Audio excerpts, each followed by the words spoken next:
প্রথমবার ভোটে মিঠুন, অভিষেকের বিরুদ্ধে শুভেন্দু।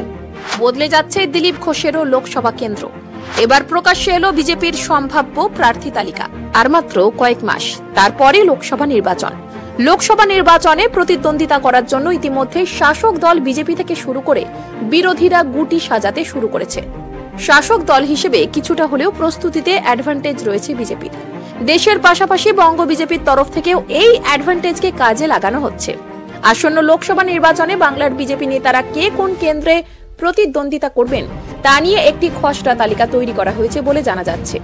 বঙ্গ বিজেপির তরফ থেকে যে খসড়া তালিকা তৈরি করা হয়েছে তাতে একাধিক চমক লক্ষ্য করা যাচ্ছে। বর্তমান একাধিক সাংসদের কেন্দ্র বদলে যাবে বলে জানা যাচ্ছে সেই খসড়া তালিকা থেকে। খসড়া প্রার্থী তালিকায় যা দেখা যাচ্ছে তাতে কেন্দ্র বদলাতে পারে বিজেপির প্রাক্তন রাজ্য সভাপতি দিলীপ ঘোষের। তার থেকেও বড় চমক হলো প্রার্থী তালিকায় জায়গা পেতে চলেছেন অভিনেতা মিঠুন চক্রবর্তী। খসড়া প্রার্থী তালিকা অনুযায়ী যদি মিঠুন চক্রবর্তী ভোটে প্রতিদ্বন্দ্বিতা করেন তাহলে ঘরের ছেলে মিঠুনকে এই প্রথম ভোটের ময়দানে দেখা যাবে।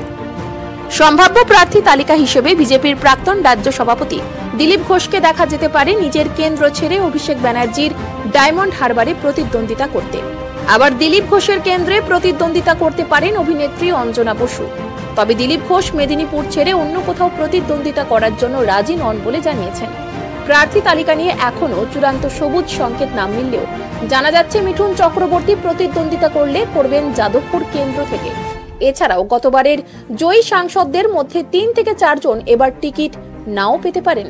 এই তালিকায় রয়েছেন বর্ধমান দুর্গাপুরের সাংসদ এস আলুওয়ালিয়া। বাদ যেতে পারেন খগেন মুর্মু, জগন্নাথ সরকারের মতন সাংসদরাও। পাশাপাশি সুভাষ সরকারের টিকিট পাওয়ার নিয়েও সংশয় রয়েছে বলে জানা গিয়েছে। বাকিরা কোন কেন্দ্র থেকে প্রতিদ্বন্দ্বিতা করবেন তা খসড়া প্রার্থী তালিকা থেকে জানা যাচ্ছে। চলুন দেখে নেওয়া যাক। কোচবিহার এবং আলিপুরদুয়ার কেন্দ্র থেকে প্রতিদ্বন্দ্বিতা করবেন নিশীথ প্রামাণিক ও জন বার্লা। জলপাইগুড়ি থেকে জয়ন্ত রায়, রায়গঞ্জ থেকে দেবশ্রী চৌধুরী, দার্জিলিং থেকে সম্ভবত রাজু বিস্তা, বালুরঘাট থেকে সুকান্ত মজুমদার। মালদহ উত্তর ও দক্ষিণ এই 2 কেন্দ্রের প্রার্থী নিয়ে এখনো কারোর নাম উঠে আসেনি বলে সূত্রের খবর। পূর্ব মেদিনীপুরের কাঁথি থেকে শুভেন্দু অধিকারী প্রতিদ্বন্দ্বিতা করতে পারেন বলে মনে করা হলেও বিকল্প হিসেবে তার ভাই সৌমেন্দু অধিকারীর নাম উঠে আসছে। দল বদলে তমলুক থেকে প্রতিদ্বন্দ্বিতা করবেন দিব্যেন্দু অধিকারী। ঘাটালে প্রতিদ্বন্দ্বিতা করতে পারেন ভারতী ঘোষ। ঝাড়গ্রামে আগের মতোই টিকিট পেতে পারেন কুনার হেমব্রম। এবার ভোটে দাঁড়াতে পারেন রূপা গঙ্গোপাধ্যায় এবং তিনি প্রতিদ্বন্দ্বিতা করতে পারেন বারাসাত থেকে। রূপা গঙ্গোপাধ্যায় রাজি না হলে প্রতিদ্বন্দ্বিতা করতে পারেন অধ্যাপক বিমল শঙ্কর নন্দ। হুগলির পরিবর্তে এবার বাঁকুড়া থেকে প্রতিদ্বন্দ্বিতা করতে পারেন লকেট চট্টোপাধ্যায়।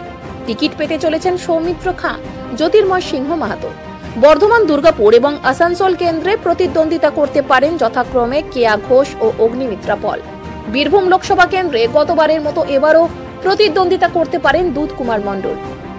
বোলপুর লোকসভা কেন্দ্রে কে প্রতিদ্বন্দ্বিতা করতে পারেন তা নিয়ে এখনো কিছু জানা যায়নি। এছাড়াও আরো নতুন পুরনো মুখ মিলিয়ে এবার চমক দিতে চলেছে বিজেপি বলেই মনে করা হচ্ছে খসড়া প্রার্থী তালিকা থেকে।